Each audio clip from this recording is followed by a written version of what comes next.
Assalamualaikum warahmatullahi wabarakatuh. Apa kabar teman-teman? Semoga dalam keadaan sehat dan bahagia. Mari kita awali pembelajaran hari ini dengan mengucapkan basmalah bersama-sama. Bismillahirrahmanirrahim. Dilanjutkan dengan doa sebelum belajar. Rabbi zidni ilman warzuqni fahman birahmatika ya arhamar rahimin. Amin. Teman-teman, sebelumnya Ibu ingatkan untuk mengisi presensi yang sudah Ibu sediakan di Google Classroom ya. Batasnya sampai jam 9. Sebelum dilanjut, ada kabar baik nih. Untuk mereview materi minggu kemarin, Ibu ada sebuah kuis, yaitu tuliskan di kolom komentar yang nanti Ibu sediakan tentang macam-macam sholat sunnah beserta dalilnya.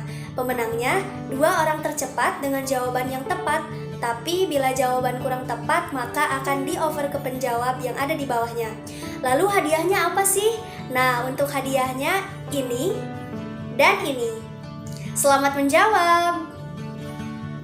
Baik, sekarang kita akan membahas tentang materi baru, yaitu tayamum. Tayamum adalah bentuk masdar dari fiil tayammama yatayammamu yang artinya sama dengan qasoda yaqsudu, yaitu memaksudkan atau bermaksud.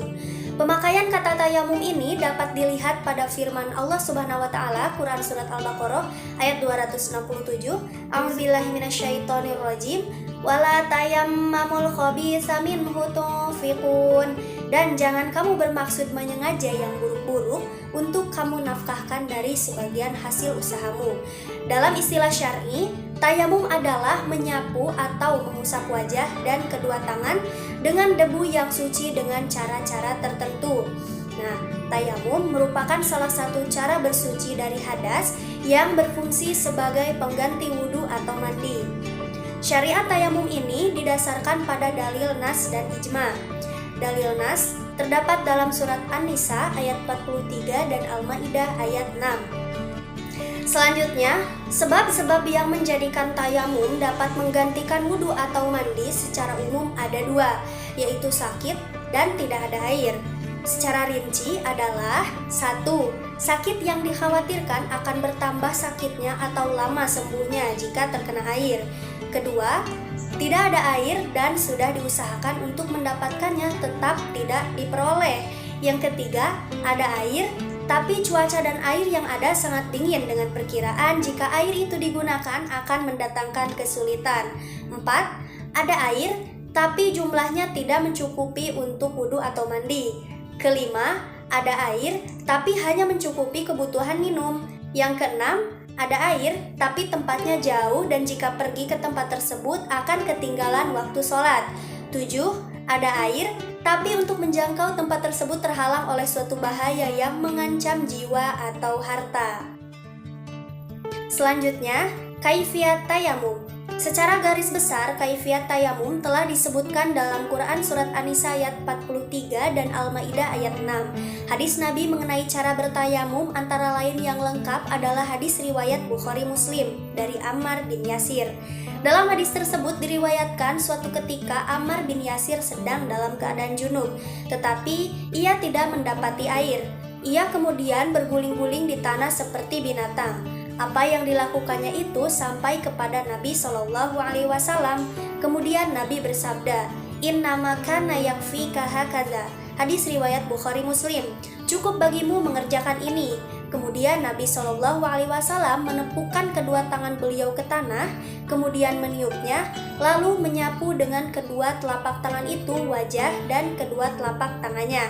Dalam riwayat Daruqutni, hadis tersebut, Innama kana yakfika antadriba bikaffaika fit turabi summa tanfukha fihi ma summa tamassaha bihima wajhaka wa kaffaika ila rusgoin. Secara rinci dan berurutan, cara tayamum adalah niat, membaca basmalah, menepuk debu dengan kedua telapak tangan, meniup debu di telapak tangan, mengusap muka dan mengusap kedua telapak tangan sampai pergelangan. Kemudian berdoa.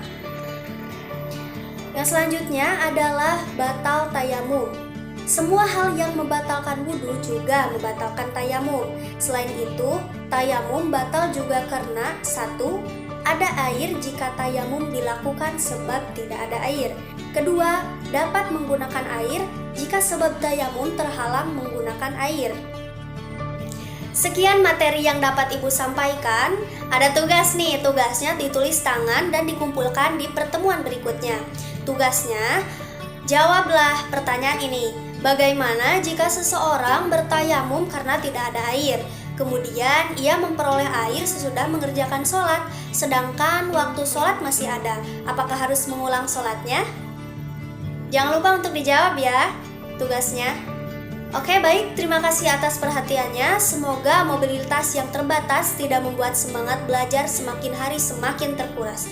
Stay safe, stay healthy. Jika ada pertanyaan, mari kita diskusikan di grup WA. Robbana atina fid dunya hasanah wa fil akhirati hasanah wa qina azabannar. Wassalamualaikum warahmatullahi wabarakatuh.